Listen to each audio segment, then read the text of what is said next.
Welcome back to another episode of the KingsCourt, or as we call it now, the Bethesda Brothers podcast. And I welcome my co-host, the legend, Joey Caps. Joey Caps, how are you doing, sir? I'm doing fantastic. How are you, brother? I am doing wonderful. Thanks, as always, for being a part of the podcast. It wouldn't be the same without you by my side.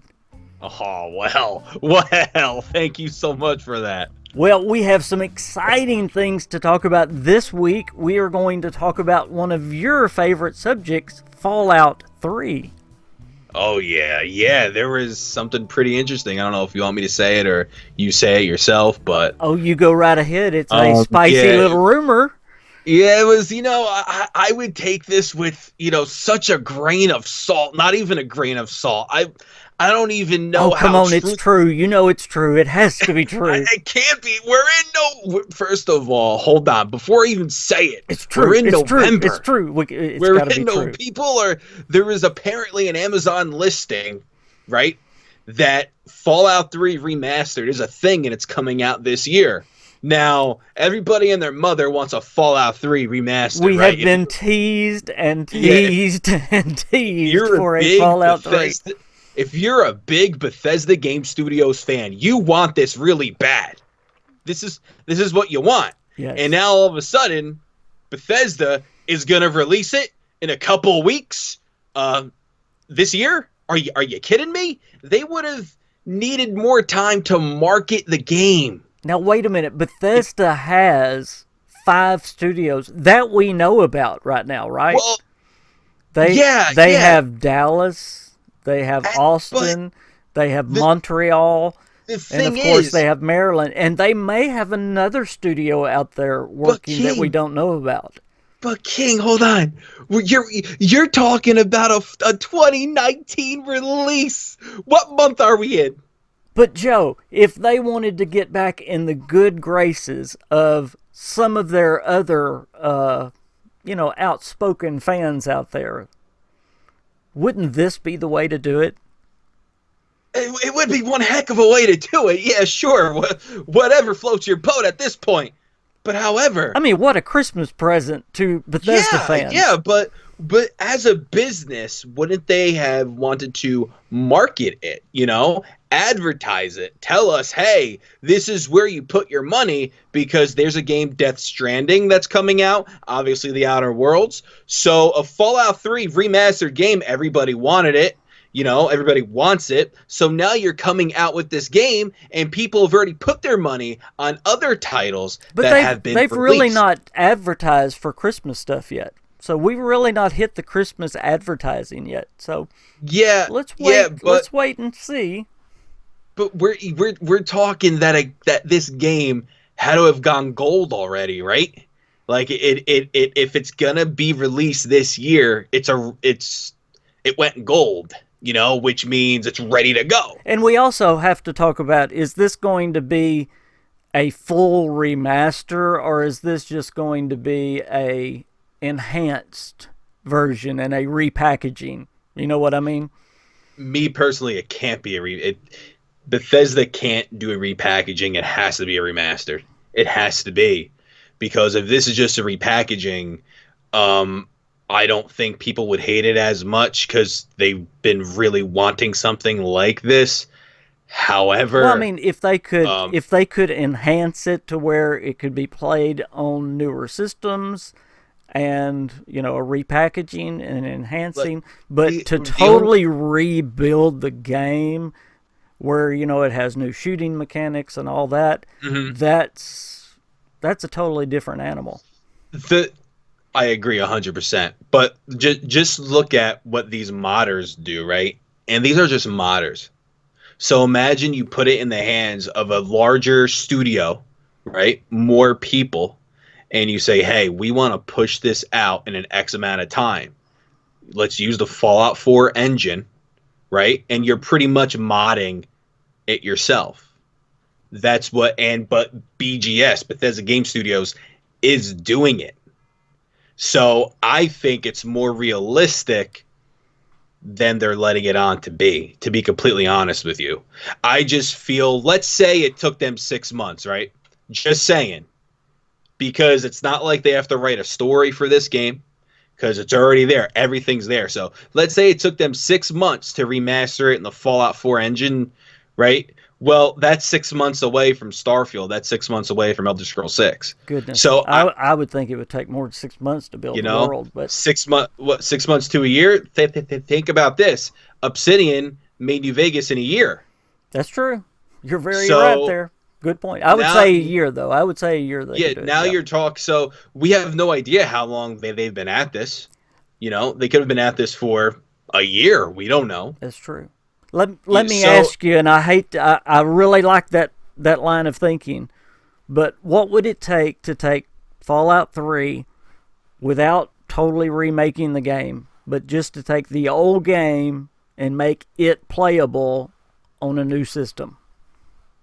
And then am I getting mod support on the consoles? Probably, but just, enhancing it a little bit and just making that old game playable on the new systems. The only thing is, it's like I have a copy for the 360. I could play it on my Xbox One, and so it's already there. Yeah, it's there already. Okay. So in that regard, it's like, maybe they could modify it a little bit, maybe throw in iron sights, because in Fallout 3 there was no iron sights. So that's already done. So that can't be it. So we have to, if it's anything, we have to be talking about a total remaking then. And I think it's a lot more. I think it's a lot more believable than it's being, than what people think. I really do. I think it could happen. Me personally, I think it could happen if these modders can make something, like the Capital Wasteland mod, which it looks really good. Imagine what BGS could do with their own creation, and with even more people on it. I feel it's more realistic. It's just, do they want to spend time on it? And like you said, they need to get into the good graces of the fans. That's what they need. At this point, they need it. So what about Todd Howard's comment about not redoing old games? The issue with that is there's a market for it, and obviously people want it. People haven't stopped asking about it, so at that point it's almost like, okay, I can make a couple mil off a game that we don't have to put any storytelling in. We don't have to create a new faction. We don't have to do any of that. All we have to do is put it in the Fallout 4 engine. That's it. We don't even have to create a new engine. So with that being said, and if you can make a ton of money off of it, let's be honest. If they tell us that this game is available and that it's in existence, I'm pre-ordering 5 copies tomorrow. Of course. One for you, too. Oh, absolutely. Hey, thank you. Absolutely. Absolutely. So it's just, the fact of the matter is, they will make money on this game, and they will fall back a little bit in the good graces of their fans. They would. It's a great idea. Well, and I know we've thought about this before, and I know it's something Bethesda likes to do, and I hate to take the remaster off the shelf, but what about the Switch idea? We know that The Outer Worlds is coming to Switch. We know, I've even heard rumors that Cyberpunk is coming to the Switch. Is that true? They're going to put Cyberpunk on? I haven't heard that. Well, The Witcher is on the Switch, so a game as big as The Witcher, Skyrim's on the Switch.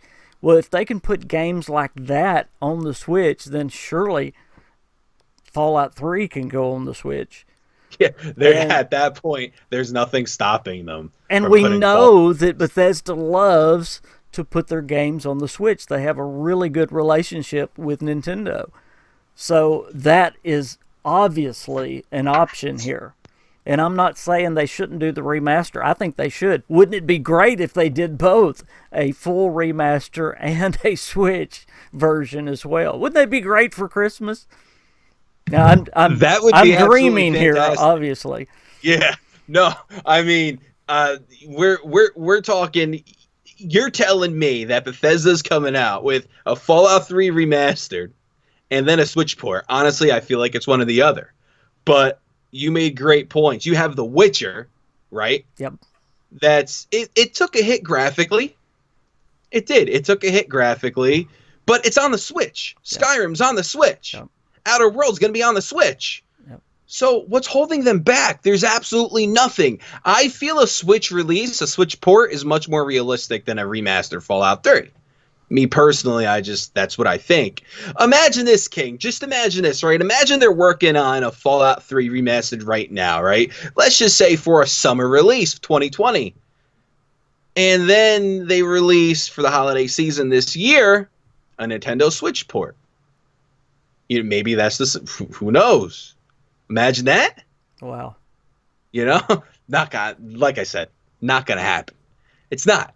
I don't want to, be a bore, be a jerk, but I just feel it's not gonna happen. If it happens, King, if anything like this happens, I'm buying you a copy. I know. Guaranteed. I know. We've been saying this for 2 or 3 years. This could happen. This could happen. This could happen. And we, every year we get disappointed.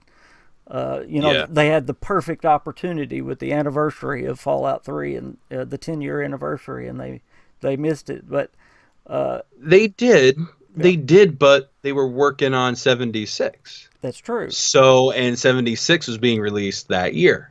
So if you think about it, nothing's going on this fall. Nothing at all. And like I said, it would have been a poor marketing decision, because they have had no time to advertise it. Right. But right now they really don't have anything going on. Do they have anything going on in the spring? Well, yeah, they do now because they actually pulled back Doom Eternal. Yeah, they pushed it to the spring. They pulled back Wastelanders. March, right? They pulled it to the spring. Yeah, so now they have all that. So, yeah. But right now they don't really have anything going on. The reason the spring, and I knew all that stuff, but the reason why I ask about the spring is because I just do not see anything going on this fall. If they do, wow. That'll be amazing. That, maybe the hardcore fan base obviously would buy it tomorrow. Oh, yes. I honestly think they could run into a situation like this. We've talked about this before in the past. Fallout 4, that time before the game was released, that hype was so much fun. You know? Yes. And that literally came out of nowhere. Yes. That came out of nowhere. No one knew. No one had a clue. People saw a lot of, scripts for Fallout 4, a leak from a Kotaku leak. They saw that, and they didn't know what to believe. And Bethesda said, you have to wait to hear from us before you believe anything. Exactly. And then a week or two before E3, I believe it was June 3rd, 2015, and I remember this, and it was on a Wednesday because I was on vacation from work, so that's how I know. I was sitting on my laptop waiting and waiting because they teased something. The famous "Please Stand By" was on there, and all of a sudden we see the trailer. The following week or 2 weeks, we saw the reveal, Fallout 4. So it was bang, bang, bang. It happened so quick. So could I see something like this kind of happening right now? But a release so quickly? Well, remember, Todd Howard says he likes to wait until the last second. He would. Yeah, and he did say. He just said that, yeah. Yeah, like if it was up to him, he would wait weeks before. So maybe with this, being that it's not a new IP, maybe that's what they're gonna do. Who knows? The whole community would be so mixed, I feel, because they want to hate them. They want to hate BGS. They want to hate Bethesda. That's what they want. But you couldn't hate them over a Fallout 3. Couldn't. Yeah, but then you literally can't. No, you can't hate them over. Was there anything else about that Amazon leak that gave any clues of whether it being fake or real? I'm not entirely sure. I saw a couple people post about it on Twitter. I believe every edition had the same price. I feel like it's similar to a recent leak for Fallout 3 a few months back. So I don't know if that resurfaced, but it was, for PS4, Xbox One, PC and deluxe, standard, and collector's edition, but all for the same price. So I believe, correct me if I'm wrong in the comments, but I believe that's what it was. So I don't know if it was the same leak that we had a couple months ago, but apparently something resurfaced, and they're gearing up for a 2019 release, and it would make sense considering they really don't have anything. You know, it's funny. We've been getting these Fallout 3 leaks for probably, 2 years now? Oh my gosh, yeah. And some people say, oh, those are fake, those are fake. Well, could it be that maybe they are real leaks, that Fallout 3 has been in the works maybe for a year and a half? Yeah, who knows? The only thing is that why I can't believe it is just from a business point of view, the marketing hasn't been there. But then again, it's Fallout 3.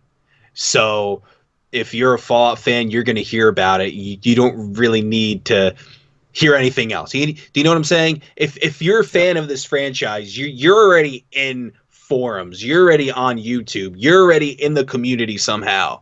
So you're going to hear about it, regardless. It's just from a business point of view, they didn't market it obviously at all, if this is true. So that's what would confuse me a bit. And it would also make sense too to delay Wastelanders and to delay Doom, because you had this ace in the hole. Focus on that. Fallout 3 was my first Fallout experience. I went back and played the other Fallouts, but it was my first experience, and I still remember leaving the vault and being so overwhelmed. And yes. I hate to even admit that, but I was overwhelmed. I left the vault, and it was like, what do I do now? Yeah, same with me. I remember leaving that vault, the sun shining, yes, and just looking at everything. I was like, okay, I've never played a game like that in my life. No, I was so used to linear games. Yeah, I've never. I just played sports games. I played Gears of War, but that was to the extent of my gaming. That was it. And I walk out, and I got to be honest with you, I didn't fall in love with Fallout 3 that quickly. I did not. I didn't either. I put it down for a little bit. Times. I was overwhelmed. Yeah. Yes. I traded it in. And then all of a sudden I was like, you know what? Let me give this a try again. Give it a try because again. Because I had a coworker who enjoyed it, and I was like, I fell in love. I went out, bought the Game of the Year edition with all the DLC. I was like, I need it. And I did it, and I fell in love and didn't go back. And it's just it has just that atmosphere, that feel. It gets you just captured. I just feel, in my opinion, New Vegas, the story was great. Yep. Obsidian did a fantastic job with that story. It's just with Fallout 3, in my opinion, I just feel I could complete everything in Fallout 3, but still roam the wasteland doing absolutely nothing. Oh, absolutely. And just enjoy it. Yep. That's what I feel about Fallout 3. I don't feel the same about New Vegas in that regard. Even if it does a better job, telling a story, I just feel like Fallout 3, you could just sit in that world and just enjoy it and wait for the enemies that you killed to respawn, and just enjoy it again. I love both of them. If the factions of Fallout New Vegas were in the world of Fallout 3, it would be the perfect Fallout. Yeah, and it's funny. It's like, wouldn't you want New Vegas to be better than Fallout 3, considering it's a newer game? Yeah. It's like, what do you expect? Of course it's going to be better. Of course they're going to do things better because it is a newer game, granted by 2 years, but still. So, it's like you said, if you just implement, those factions in Fallout 3, and if you implement maybe a couple more things here and there, a more fleshed out companion system in Fallout 3 like you had in New Vegas, that would be a complete game for me. Fallout 3 though, it will always be in my heart. I love it. Absolutely. And if the remaster is real, oh my gosh. Take my money and I'm buying you one too. If they do remaster it, I hope they get the gloom of the world right. I really hope they don't mess up the world. That's the one thing that they have to nail. That's the that's the charm of Fallout 3. Just the gloominess, that depressing feeling of being alone. And it was great. I don't mind. I don't mind if they add a little bit of color here and there. But I do love the gloom. I do love the green. Yes, I do love it. Maybe a tiny bit, but honestly, don't touch it. Yeah, just leave it. Yeah, because Fallout 4, and I understand what they were going for in Fallout 4. It was supposed to be hope and rebuilding and all that. Yeah. But it just had a totally different feel than Fallout 3, and it wasn't as post-apocalyptic to me. Just didn't have that feel. I couldn't agree with you more. You're 100% right. It wasn't. I love Fallout 4. I do too. But it wasn't. Yep. It didn't feel like Fallout 3. And that was a huge thing that Fallout 4 was missing, was that dreariness. Kind of like what we said before, kind of what 76 is capturing. Yeah, I like the feel of 76. Again, that dreariness that you needed in Fallout 4. That is the neat thing about all of the Fallouts. They all have their strengths and weaknesses, and they all have their uniquenesses. Is that a word? Yes. I don't know if it is, but I just created it. You're the one with a master's. I don't know. I'm not sure. Well, if it does come out this Christmas, then I may not crawl out from behind my computer for a long time, because I will be replaying Fallout 3 yet again. I don't know how many times I've played through it, but I will play through it again. Now, there's something I just thought about, okay? Let's think about this for a minute, okay? Mm-hmm. What would you do? Fallout 3 Remastered is a thing, okay? But they use the technology from 76 that you could play with, let's say, up to 1 or 2 friends. Oh, wow. And have them act as a companion for you. Wouldn't that be kind of cool? That would be cool. It'd be strange. You know what? It might. It'd be cool, though. It would be cool. Be strange. I wouldn't mind like a true co-op Fallout. That would be neat. Imagine if that's in the works. That would be kind of neat. Fallout. Yep. Fallout 5 true co-op. People, they would bash them for it. They would. Yep. I hope not. Yep. Well, Mr. Joey, I thank you again. We're already out of time. Can you believe it? Wow, yeah. That podcast just went zoop. But we will see. We will see very quickly, because we're already in November. I cannot believe we're already in November. We will see very soon if this rumor is true for this year. If not, maybe it's coming next year. We never know. But I hope, if it's not coming on a remaster, maybe it's coming on that Switch. I would love either one or both. We can always hope. Yep, we can always hope. Well, thank you again for being here. I enjoy it every time. And hopefully you guys will be back to listen to us next week. Thank you, Joe. Of course they will.